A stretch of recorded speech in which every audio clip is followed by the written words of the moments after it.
नमस्कार साथियों, मैं महादेव ये बोल रहा हूँ।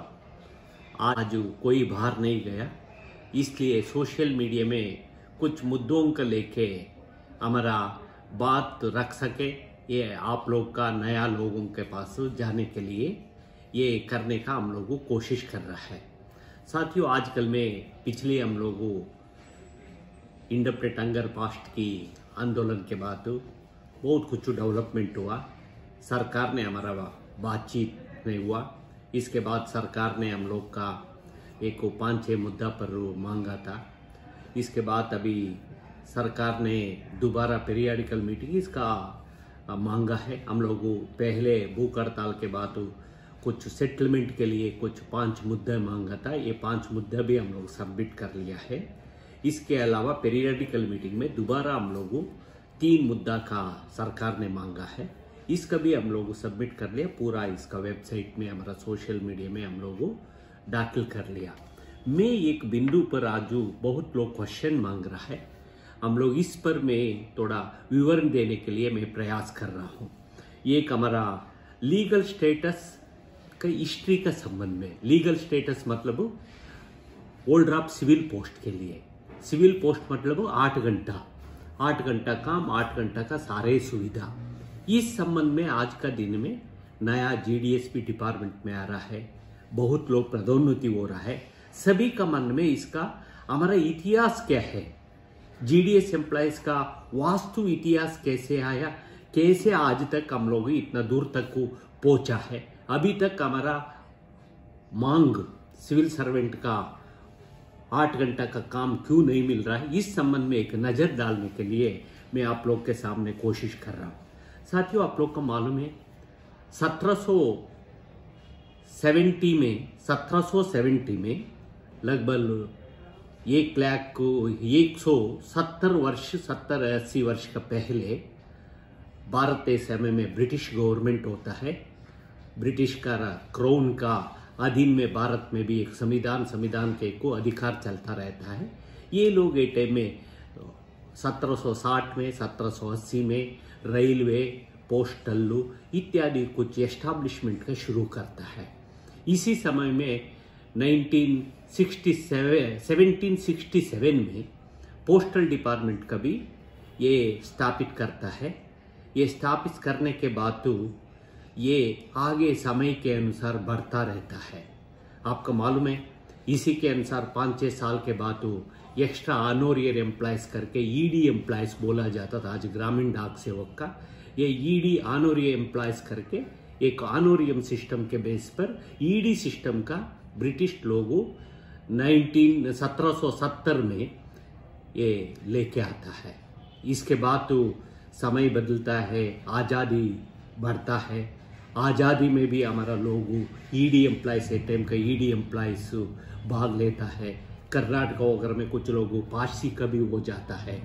एक कर्नाटक में एक रायण्णा करके एक बड़ा आंदोलन है, उनके ऊपर बड़ा इतिहास है।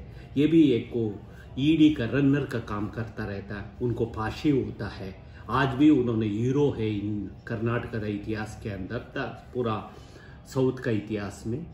इसी तरह हमारा जीडीएस एम्प्लॉयज को आंदोलन में अदर इधर उनसे कैसे होता है, इससे मदद करके चलता रहता है। 1947 में आज़ादी होता है। आज़ादी के बाद तो ये हमारा जीडीएस का, आज का जीडीएस का एटे में ईडी एम्प्लॉयज का लगभग 47,000 पूरा अनडिवाइडेड इंडिया में, मतलब एक टाइम में पाकिस्तान में भी, हमारे हिंदुस्तान में था, इंडिया इधर एक तरफ से बांग्लादेश का, सारे मिला के ये टाइम में 47,000 होता है। बांग्लादेश का होने के पहले पाकिस्तान के साथ कुछ हजार जीडीएस होता है। ये आज़ादी का 1947 में आज़ादी इंडिया के साथ 27,000 जीडीएस एम्प्लॉयज इंडिया में रह जाता है। इसके बाद तो ये इसका पहले 1946 में ब्रिटिश गवर्नमेंट में पहले पे कमीशन का गठित करता है। ये पहले पे कमीशन में टर्म्स एंड रेफरेंस में ईडी एम्प्लॉयज भी शामिल होता है।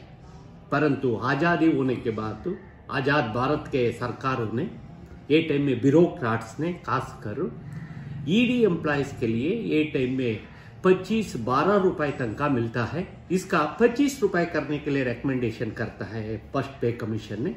और 1946 का फर्स्ट पे कमीशन में हमारा टाइम फैक्टर, आज का पॉइंट सिस्टम भी अनसाइंटिफिक बोला जाता है।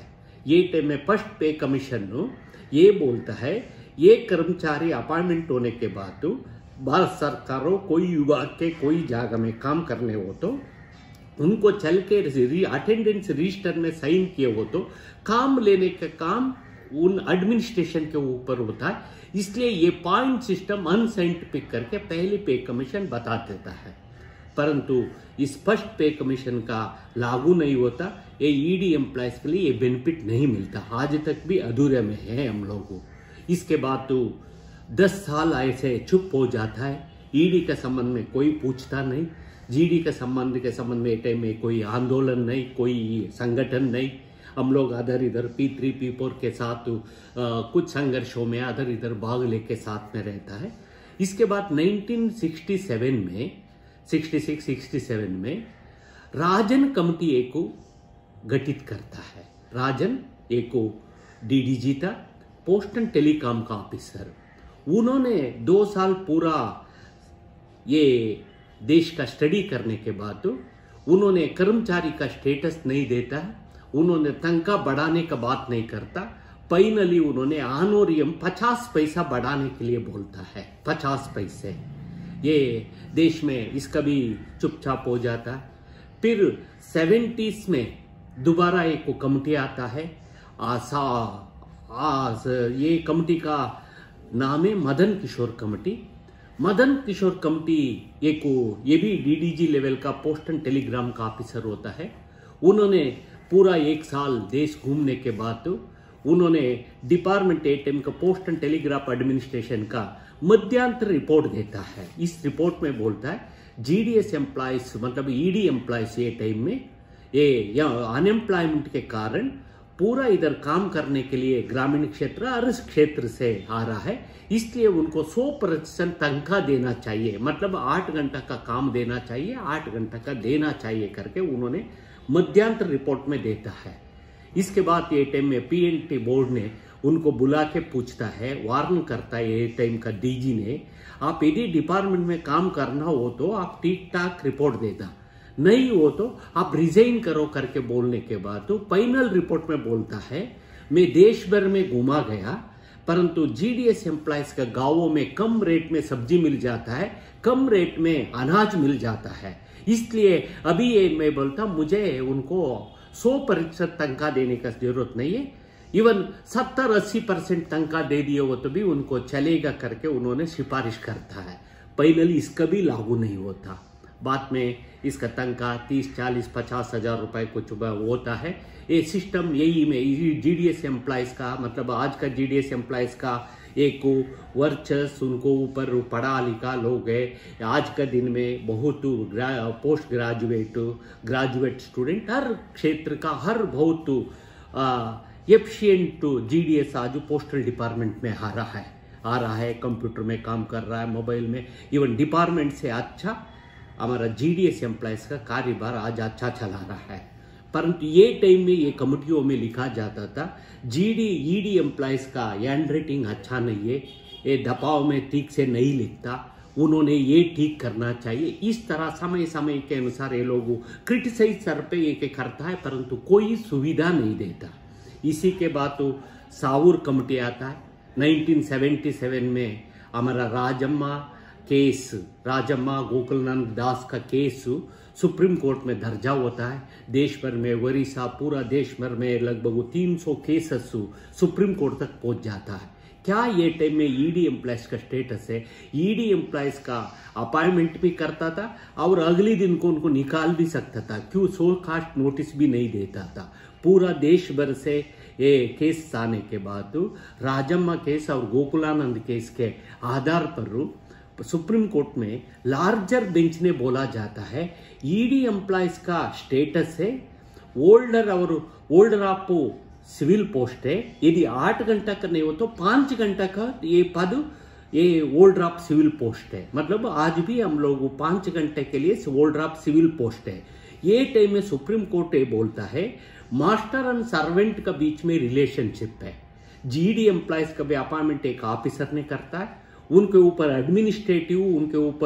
एडमिनिस्ट्रेटिव रूलिंग भी एक ऑफिसर होता है। यदि उनको शिक्षा देना हो तो उनको चार्जशीट और उनको कोई पनिशमेंट डिसमिस करने का काम भी एक ऑफिसर करता है। इसलिए ये मास्टर एंड सर्वेंट का रिलेशन है, ये ओल्ड ड्राफ्ट सिविल पोस्ट है। और ईडी एम्प्लॉयज का पहले भी 10 साल के पहले भी और 50 साल के पहले भी ईडी एम्प्लॉयज था, फिर उन्होंने रिटायर्ड हो गया, छोड़ दिया, मर गया, बाद में भी उनको अभी इसी पद पर दूसरे आदमी आके काम कर रहा है। इसलिए सुप्रीम कोर्ट ने 1977 में ED employees old draft civil post 8 घंटा करना ही 5 घंटे के लिए बोलता है हमारा एडमिनिस्ट्रेशन का ये करने के बाद। आज इसके बाद फोर्थ पे कमीशन आता है। ये टाइम में हमारा फेडरेशन में केएल मोजा साहब सेक्रेटरी जनरल होता है और ओपी गुप्ता पीपी, ये लोग एक मेमोरेंडम सब करता है। ये राजम्मा केस आने के बाद ये ओल्ड ड्राफ्ट सिविल पोस्ट है, जीडी एम्प्लॉयज का भी फोर्थ पे कमीशन में शामिल करने का जरूरत है करके बोलता है, परंतु इसका नहीं बनता। इसके बाद एक साहूर कमेटी बिठाता है, साहूर कमेटी का रिपोर्ट आता है, परंतु ये फोर्थ पे कमीशन के अंदर हमारे पास रिपोर्ट है। फोर्थ पे कमीशन के अंदर ये बात लिखा गया है, फोर्थ कमीशन का रिपोर्ट के अंदर ED employees holder of civil post है, एनएफपीटी ये डिमांड किया था इसमें इंक्लूड करो करके इतना बोलता है। फिर फिफ्थ पे कमीशन का पहले इसमें बात 87 का बात है, 86-87 में फोर्थ पे कमीशन आता है।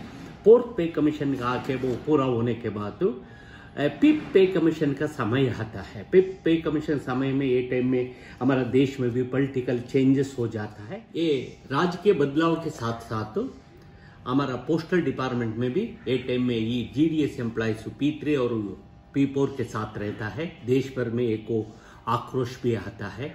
ये टाइम में एनएपी का फेडरेशन के अंदर एक चेंजेस आता है। 1987 का पहले हम पोस्ट एंड टेलीग्राफ था, इसके बाद तो एनएपी हो जाता है। एनएपीटी का सेक्रेटरी जनरल केएल मोजा होता है। फिर 1992 में धारवाड़ फेडरल काउंसिल कर्नाटका में कॉमरेड आदि नारायण सेक्रेटरी जनरल एनएपी का बन जाता है। इसके बाद उनके ऊपर भी एक ईडी का नेता, ईडी के समय में 84 में एक दिन का हड़ताल भी किया जाता है। ये आने के नेचुरल ये टाइम में बहुत सालों से 1960-68 के बाद कोई पोस्टल डिपार्टमेंट में संघर्ष नहीं हुआ था। इसलिए 93 दिसंबर में 93 में तीनों फेडरेशन मिलके एनएफपी, एफएनपीओ, बीएमएस तीनों मिलके एक हड़ताल के लिए जाता है। हड़ताल का समय में ये संघर्ष के समय में ये दिन ऑफिसर्स का खिलाफत भी नाराजगी उठता है। ये 3-4 दिन का हड़ताल के बाद ये डिपार्टमेंट ने बुला के हम लोग एक्सपोर्ट कमेटी का एक बिठाएगा करके बोलने के बाद हमारे बीच में ये जस्टिस तलवार कमेटी का रिपोर्ट है। तलवार मतलब जस्टिस रिपोर्ट है। जस्टिस तलवार कमेटी ये पोस्टल एक्स्ट्रा डिपार्टमेंट का सिस्टम के ऊपर स्टडी करने के लिए ये बैठा। श्री चरणजीत चेयरमैन बन जाता है, श्री चरणजीत तलवार जी। ये उन्होंने एक पूरा 96 में 95 में 96 में उन्होंने ये चेयरमैन बनने के बाद 97 में उन्होंने रिपोर्ट सौंपता है। इस रिपोर्ट में अंदर उन्होंने पहली चैप्टर में ये बोलता है ये जीडीएस एम्प्लॉयज का एक लीगल स्टेटस का जरूरत है करके, लीगल स्टेटस पर एक स्टडी। मैं क्या बोला अभी तक सारे इतिहास उन्होंने कब पोस्टल डिपार्टमेंट हुआ, कैसे कैसे समय के अनुसार उन्होंने घटनावली का इसमें इस चैप्टर में बताया है। इसके बाद उन्होंने ये सिविल सर्वेंट का पोस्टल डिपार्टमेंट में ईडी एम्प्लॉयज का ग्रामीण डाक कर्मचारी बनाओ करके एक स्टेटस बोलता है।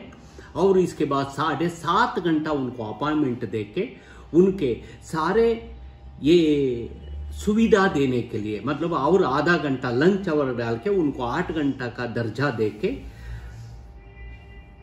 ग्रामीण डाक कर्मचारी बनाओ करके रेकमेंडेशन देता है। उन्होंने पेंशन भी रेकमेंड करता है 610 रुपए का। इसके बाद भी, इसका पहले और इसके बाद कोई कमिटी ने सीधा पेंशन के लिए रिकमेंडेशन नहीं करता। यही हमारा ये लीगल स्टेटस का बात है, हिस्ट्री ऐसे है। और पोस्टल इतिहास में, हमारे पोस्टल आंदोलन में भी इसका लगातार, खासकर 93 के बाद, 93 में हड़ताल में हमारा एक फोकस होता है ईडी एम्प्लॉयज का, एक परिचय देश भर में वो ईडी एम्प्लॉयज भी है। इस पार्लियामेंट में ये टाइम में लेफ्ट का लीडर्स भी होता है, राज के यही बोला था। ये टाइम में गीता मुखर्जी करके एक वेस्ट बंगाल से बहुत इंटेलेक्चुअल एक एमपी होता है, जुजुबी 600 रुपये 400 रुपये दे रहा है। ये टाइम में जीडीएस एम्प्लॉयज का केवल 420 मदन किशोर सावूर कमेटी के बाद 420 रुपये, 413 रुपये, 370 रुपये, 270 रुपये से तनख्वाह होता है। 420 हाईएस्ट हो जाता है। कुछ कॉम्बिनेशन ऑफ ड्यूटी करने वाले का 635 रुपये होता है। इसके साथ छोटा इंक्रीमेंट लग के ऐसे चलता है। साथियों, इसके बाद 96 में भी एक हड़ताल होता है बोनस के लिए। टाइम में देवेगौड़ा जी प्रधानमंत्री होता है। ये टाइम में इतना तक हम लोग 93 के हड़ताल में एज आज महादेव या जीडीएस जनरल सेक्रेटरी, परंतु हम लोग कर्नाटक हमारा व्याप्ति में कितना था, डिवीजन में, हमारा सर्कल में हम लोग मेजर इस हड़तालों का सकपल बनाने के लिए कोशिश किया। आपको मालूम होगा 1996 में ये टेलीकॉम एम्प्लॉयज का और पोस्टल कर्मचारी का छोड़ के रेलवे के लिए बोनस का 2500 रुपये कर लेता है, और ये पोस्टल और टेलीकॉम के लिए 1500 होता है। ये बहुत कम। ये टाइम में एक डिस्क्रिमिनेशन पोस्ट होता है। ये टाइम में 12 लाख कर्मचारी होता है पोस्ट एंड टेलीग्राफ में। पोस्टल में भी 3 लाख को जीडीएस एम्प्लॉयज होता है, 3,10,000 डिपार्टमेंट एम्प्लॉयज कर्मचारी होता है, लगभग 6,000 टेलीकॉम डिपार्टमेंट। ये टाइम में आज बीएसएनएल, डीओटी, ये टेलीकॉम का होता है। दोनों मिला के 12,000 ये टाइम में टेलीकॉम का सेक्रेटरी जनरल होता था ओपी गुप्ता, और हमारा एनएपी का ये टाइम में आदि नारायण वगैरह ये टाइम में मिलके एक 6 दिन का हड़ताल होता है। बाद में ये टाइम में इस गवर्नमेंट का, देवेगौड़ा गवर्नमेंट का लेफ्ट पार्टी भी समर्थन होता है। इसमें ये हड़ताल में बीएमएस भी आता है, एफएनपीओ भी आता है, और एनएपी मिलके और एनएपीटी भी मिलके ये स्ट्राइक सफल होने के बाद सारे कर्मचारियों का छुट्टी के साथ, उनको लीव के साथ मिल करके उनको तनख्वाह कट नहीं होता। सिर्फ ईडी एम्प्लॉयज के लिए तनख्वाह कटौती होता है। परंतु क्यों, हम लोग का ये टाइम में छुट्टी नहीं मिलता था। एक दिन आप कितना भी इमरजेंसी हो, आप वो 1 घंटा यदि परमिशन पे जा सकता था, परंतु आपका छुट्टी का अधिकार लेजिटिमेट राइट नहीं था। फिर 98 में तलवार कमेटी का इम्प्लीमेंट करो करके हड़ताल होता है। एक तरफ से ये 98 का 11 दिन हड़ताल चलता है। फिर किसी में आखिरकार फाइनली कोई एक सेटलमेंट नहीं आया, कोई एक अश्योरेंस नहीं दिया गया। ये टूट जा तो टूटा नहीं, परंतु हम लोग 1 महीने समय चाहिए करके बोलने के बाद तो ये लोग समय दे देगा। हमारा गवर्नमेंट का और वो यूनियन के बीच में म्यूचुअल ट्रस्ट हो गया करके एक टाइम में सुषमा स्वराज मंत्री था, परंतु इसके ऊपर कोई नहीं होता। फिर ये इसके बाद आपको मालूम है, हम लोग हमारा एक्स्ट्रा ये all India postal extra department employees union करके 97 में एक हड़ाक कमेटी होता है। 99 में कर्नाटक का कैवार के अंदर एक ऑल इंडिया कॉन्फ्रेंस होता है। इस ऑल इंडिया कॉन्फ्रेंस में हम लोग मतलब वो एक 15 ऑफिस बेरर का पहले यूनियन गठन होता है, all India extra department employees union. आज यही ग्रामीण डाक सेवक का इतिहास यही all India postal extra department employees से शुरू होता है, क्योंकि इसके पहले यदि वर्किंग ईडी एम्प्लॉयज एक नेता बनने का अवसर मुझे मिला था। हाँ, बीएमएस और एफएनपीओ था, परंतु ये लोग बड़ा लोग ईडी एम्प्लॉयज का नेतृत्व करता था। ये प्रूति करके बीएमएस का नेतृत्व करता था। हमारा हैदराबाद का वो बहुत सीनियर साथी है, उन्होंने HSG1 पोस्ट मास्टर था, नेशनल यूनियन का जनरल सेक्रेटरी हुआ करता था। परंतु ये कि जीडीएस एम्प्लॉयज वर्किंग एम्प्लॉयज नेतृत्व हम लोग संभालने के लिए एक डाक आंदोलन का एक मूवमेंट मुझे अवसर बनाया। इसके लिए हम लोग सिंसियर से और ईमानदारी से हम लोगों को कोशिश किया। इसके बाद 2000 के बाद तो 2000 में हम लोग 14 दिन का हड़ताल में जाता। मैं जनरल सेक्रेटरी बनने तक को ये हो जाता है, ये तलवार कमेटी का फुल एंड फाइनल हो जाता। तलवार कमेटी एक 5 इंस्ट्रूमेंट देता है। ये क्या, एक स्टेटस का संबंध में कोई उन्होंने बोलता नहीं, ये कर्मचारी का नाम भी चेंज नहीं करता, परंतु हम लोग ये को ग्रेचुटी का 8000 रुपए करता है। पेंशन का बदले में ये लोग सेवरेंस अमाउंट करके 30,000 रुपए देता है। एक ग्रेचुटी, एक को ग्रेचुटी एक्स ग्रेशिया ग्रेचुटी बोला जाता है। इसके बाद तो एक सेवरेंस अमाउंट 30,000 रुपए देता है।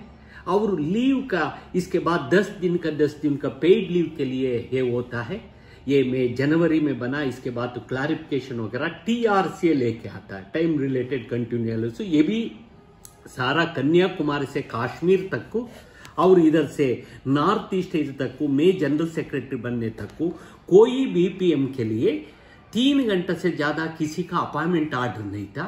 यही तलवार कमेटी आने के बाद 3 घंटा का एक स्केल दिया जाता है और 3 घंटा का 45 मिनट का एक स्केल दिया जाता है। तो ये अन्य GDS का ED पैकर के लिए 1200 रुपये देता, 1220 रुपये। और GDS एम्प्लॉयज के लिए, GDS BPM के लिए ये 1240 रुपये। और सेकंड स्केल 3 घंटा 45 मिनट के लिए 640 रुपये देते हैं। GDS MD के लिए ये भी 2-3 स्केल होता है, 2 स्केल में रखता है। ये 2 स्केल में एक पहले स्केल 1370 रुपये एक स्केल होता है और 1740 रुपये एक GDS MD, मतलब ये टाइम में EDDA बोलता है। ये EDDA GDS SV के लिए 1740 रुपये से स्केल देता है। इसमें भी बहुत अनामली होता है।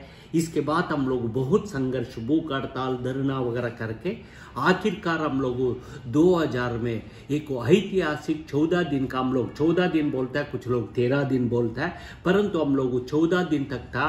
परंतु ये टाइम में पोस्टल मूवमेंट में, आंदोलन में अधोगति हो गया नेगोशिएशन के लिए तीनों सेक्रेटरी जनरल। इसके नीचे कुछ लोगों उनको ब्लैकमेल किया। ये बोलता हम लोग का वास्तव में ये दिन में वास्तव में हम लोग NFP के अंदर था। मैं P3 का जनरल सेक्रेटरी RN चौधरी जी और भगवान दास जी, ये लोग हम लोग फेडरेशन में अब बैठो रहा करके बोला था। परंतु संचार भवन में, डाक भवन में नेगोशिएशन होता, आपका जनरल सेक्रेटरी बुलाओ तो नहीं, हमारा जनरल सेक्रेटरी उपलब्ध नहीं है, अभी आप इधर नहीं आएगा बोला था। बाकी लोग था, बाकी ये सहमति नहीं बना, मतलब विथड्रा करने में रामविलास पासवान के सामने ये सहमति बने कारण ये लोग दोनों भी, तीनों सेक्रेटरी जनरल एक होके विथड्रा के लिए सहमति बिताए बोलता है। फिर आगे आने के बाद NFP ये कुछ जनरल सेक्रेटरी का दबाव के कारण ये लोग, हम लोग का मालूम नहीं था, यही था ये कारण NFP एक दिन का हड़ताल पूरा आगे करना होता है। साथियों, इस हड़ताल में से भी हमारा कोई ज्यादा फायदा नहीं आया। इसी में स्टेटस, लीगल स्टेटस का संबंध में ग्रामीण डाक कर्मचारी के लिए हम लोगों वकालत किया। ये मुझे रामविलास पासवान खुद मुझे फोन करके बोला गया। अगले दिन सुबह तक कुछ लोग दबाव करके ग्रामीण डाक कर्मचारी का बदली में ग्रामीण डाक सेवक का निर्णय हो गया। यही आज ग्रामीण डाक सेवक के। साथियों, मैं अगली वीडियो में ये लीगल स्टेटस का संबंध में मैं 1-2 मिनट में हम लोगों में बोल के बढ़ता हूँ। देखो, आज भी हमारा संघर्ष जारी है। आज भी डिपार्टमेंट बोल रहा है, पिछली हमारा भूख हड़ताल के दिन नेगोशिएशन हुआ। इस नेगोशिएशन में भी हम लोगों ये विशु आइटम रखा था। हर वक्त हम लोग लगातार पिछले साल से बोल रहे हैं। अभी उनके पास कोई बात नहीं, ये सब जुड़ी से बोल रहा है। पूरा पहले चार्टर ऑफ डिमांड में यही करता है। ये दिल्ली को क्या प्रिंसिपल कैट ने कोई स्टेटस का इसका देने के लिए इनकार कर लिया। ये केस हाई कोर्ट में पेंडिंग है, इस देने के बाद देखेगा करके बोल रहा है। हमारा मानना है ये GDS का ये सिविल स्टेटस लेके रहना पड़ेगा। GDS का ये मिलेगा क्योंकि हम लोग होल्डर ऑफ सिविल पोस्ट है, समय बदला है। आज IP BPO हर तरह का दबाव में हम लोग काम कर रहा है। बिना GDS डिपार्टमेंट नहीं रह सकता। यदि हम लोग आज हमारा जीडीएस का अभी मनोबल, नैतिक बल हमारा जीडीएस के साथ है। ये जीडीएस आने वाला समय में हमारा संघर्ष जारी रखेगा। हम लोग लीगल स्टेटस का हासिल करेगा। कोर्ट में भी हम लोग का कुछ ये होता है, इतना बुरा परिस्थिति में नहीं है, परंतु आज का देश का राजकीय स्थिति, इवन राजकीय बदलाव गवर्नमेंट में बहुत कुछ प्राइवेटाइजेशन पर जा रहा है। इंडियन एयरलाइंस प्राइवेट हो गया, रेलवे लेलों का प्राइवेट कर रहा है, बीएसएनएल का आज हम लोग एक समय में ये दोनों बाही की तरह था, पोस्ट एंड टेलीकॉम, आज बीएसएनएल हो गया, उनको कोई खरीद करने वाला नहीं बोलता है। इस तरह परिस्थिति में हम लोग हैं, परंतु हमारा ये है जीडीएसयू, हम लोग संघर्षित है। इस देश में ग्रामीण डाक सेवक को हमारा मंजिल तक को जाएगा। हम लोग लीगल स्टेटस पेंशन लेके रहेगा। अगली वीडियो में और आगे कुछ इश्यूज पर मैं आप लोग के बीच में आने का मैं कोशिश करूंगा। धन्यवाद।